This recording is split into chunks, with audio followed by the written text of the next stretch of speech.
Warning. You are entering a territory far from your safe space.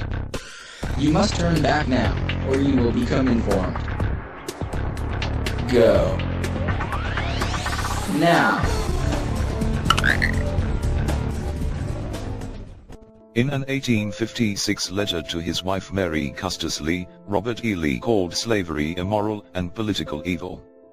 Yet he concluded that black slaves were immeasurably better off here than in Africa, morally, socially and physically.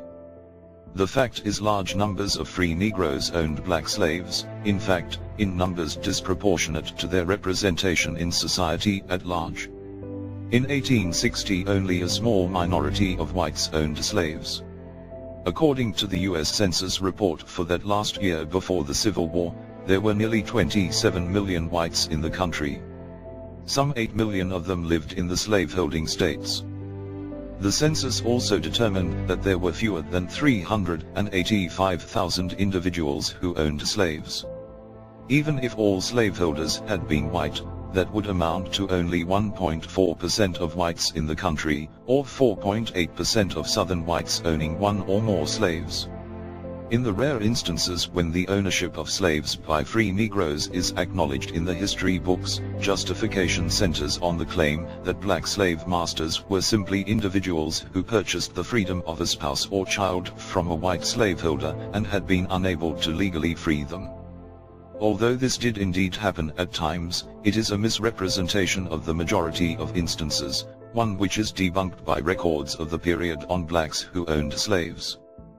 These include individuals such as Justice Angel and Mistress L. Horry, of Colleton District, South Carolina, who each owned 84 slaves in 1830. In fact, in 1830 a fourth of the free Negro slave masters in South Carolina owned 10 or more slaves, 8 owning 30 or more. According to federal census reports, on the 1st of June, 1860 there were nearly 4.5 million Negroes in the United States, with fewer than 4 million of them living in the southern slaveholding states. Of the blacks residing in the South, 261,988 were not slaves. Of this number, 10,689 lived in New Orleans. The country's leading African-American historian, Duke University professor John Hope Franklin, records that in New Orleans over 3,000 free Negroes owned slaves, or 28% of the free Negroes in that city. To return to the census figures quoted above, this 28% is certainly impressive when compared to less than 1.4% of all American whites and less than 4.8% of Southern whites. The statistics show that, when free, blacks disproportionately became slave masters. The majority of slaveholders, white and black, owned only 1 to 5 slaves. More often than not, and contrary to a century and a half of bullwhips on tortured backs propaganda, black and white masters worked and ate alongside their charges, be it in-house, field or workshop. The few individuals who owned 50 or more slaves were confined to the top 1% and have been defined as slave magnates. In 1860 there were at least 6 Negroes in Louisiana who owned 65 or more slaves. The largest number, 152 slaves, were owned by the widow C. Richards and her son P. C. Richards, who owned a large sugarcane plantation.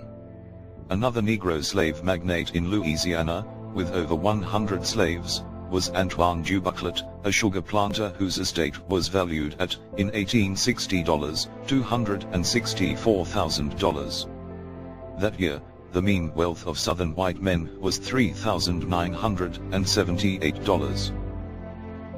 In Charleston, South Carolina in 1860 125 free Negroes owned slaves, 6 of them owning 10 or more. Of the $1.5 million in taxable property owned by free Negroes in Charleston, more than $300,000 represented slave holdings.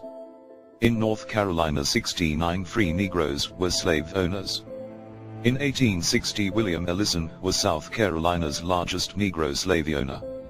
In black masters, a free family of color in the Old South, Authors Michael P. Johnson and James L. Roque write a sympathetic account of Ellison's life. Interestingly, considering today's accounts of life under slavery, authors Johnson and Roque report instances where free Negroes petitioned to be allowed to become slaves, this because they were unable to support themselves.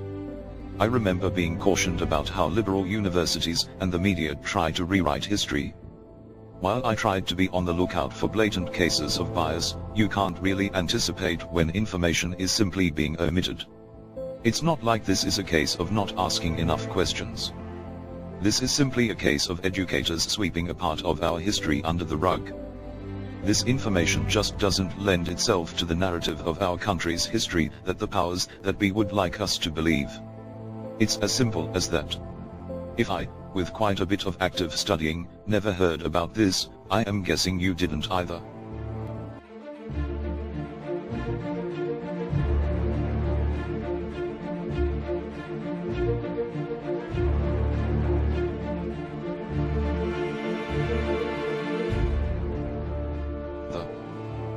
The first person to document the overrepresentation of black serial killers was Justin Cottrell. He published a book called Rise of the Black Serial Killer in 2012.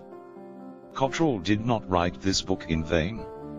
Radford University credits the book in their PowerPoint presentation on serial killers. Radford University points out that the typical serial killer profile in the media is a white male, even though white serial killers have become increasingly less common.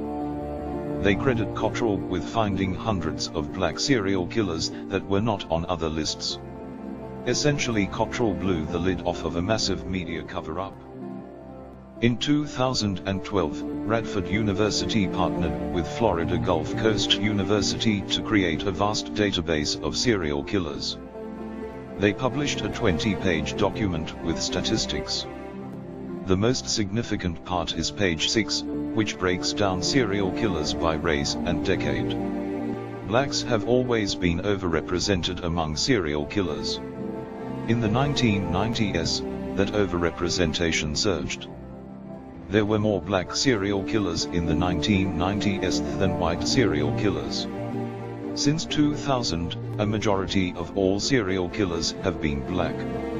Blacks only make up about 12.5% of the US population, but almost 59.8% of serial killers since 2010. How many times have you seen a black serial killer in a movie, TV show, or documentary? How many times have you heard the phrase, "most serial killers are white"?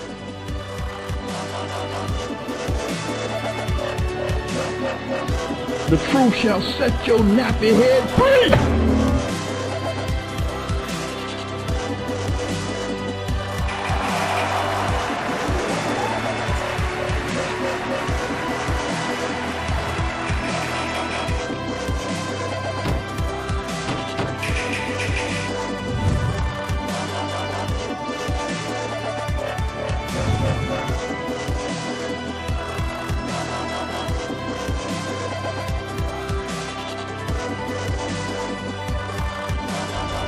And, as always, thank you for watching. If you like this video, please consider subscribing. Also follow us on the usual media for more and interesting information like this.